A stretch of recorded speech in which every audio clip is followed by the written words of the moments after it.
Welcome to This Week in Cyber and Technology Security, where we reveal the highs and lows of this week. Are your household devices recording private information? How Google are about to make online security less frustrating? How Wales and Scotland are set to take advantage of the lucrative industry that is cybersecurity? Will the UK's next election be compromised by Russian hackers? A new simulation service is launched to beef up cyber defences, and news about where to find a handy guide designed to help retailers defend themselves from online threats.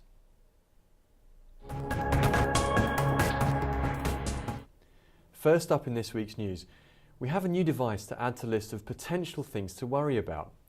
Imagine being convicted of a murder and your home device being the only thing that's able to prove you guilty or innocent. This is what happened to James Bates in Arkansas, US. After being asked to access evidence potentially recorded by Echo, Amazon refused, stating this is against their policy. But the latest update was that Mr. Bates has now given permission to access the device, and as a result, Amazon are allowing the police access to the files.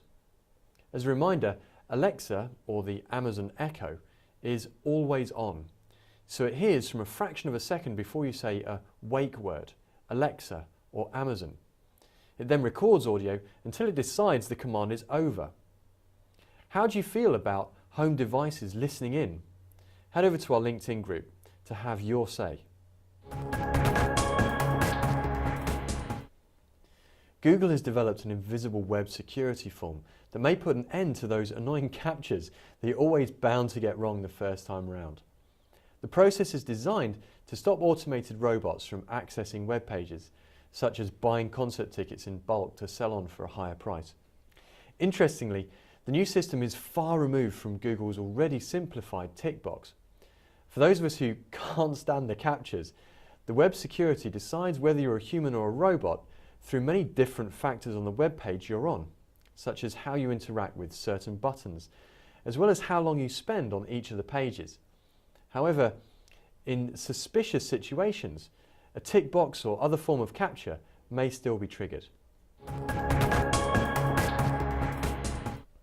Wales are set to take advantage of cybersecurity after the director of the National Cybersecurity Centre, Paul Chichester, deemed it as a lucrative industry. There are huge economic benefits in cybersecurity, and we really want Wales to be at the heart of exploiting that. The National Cybersecurity Centre are adapting by establishing an academy to train up the next generation of computer experts.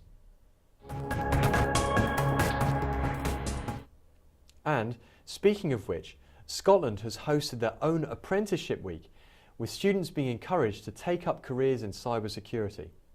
BT have announced they're creating 145 apprenticeship and graduate job opportunities in Scotland in the areas of encryption and cybersecurity.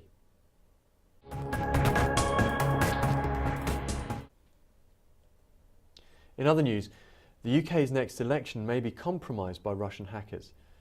The Government Communications Headquarters, otherwise known as GCHQ, has suggested to British political party leaders that Russian terror groups may be behind unusual results following the next election. This, of course, may be a paranoid reference to the supposed hacking of the US presidential elections, which suggested Hillary Clinton should have become leader of the free world and not her counterpart, President Donald Trump.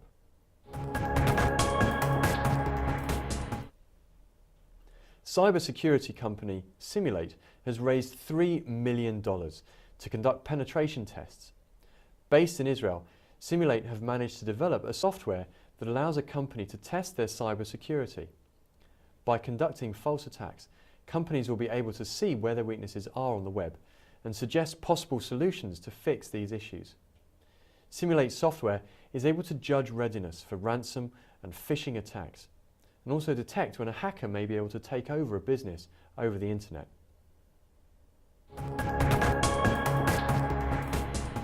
Now, a brand new guide on protecting yourself through cybersecurity has been released this year. The British Retail Consortium, BRC's annual Retail Crime Survey of 2016 has estimated that online fraud heavily impacts the retail sector, costing them almost £100 million. As a result, this handbook offers a guide to prevent and manage cybersecurity threats and keep customer data safe as a #1 priority. To view this book, head over to our LinkedIn group, where we have a link to download this handy guide. That's all for this week. If you have any news stories, send us these to newsdesk@securityexpert.online. Most important, remember to subscribe to our regular news alerts and free training videos, and together, online, we can help make the world a safer place. Bye for now.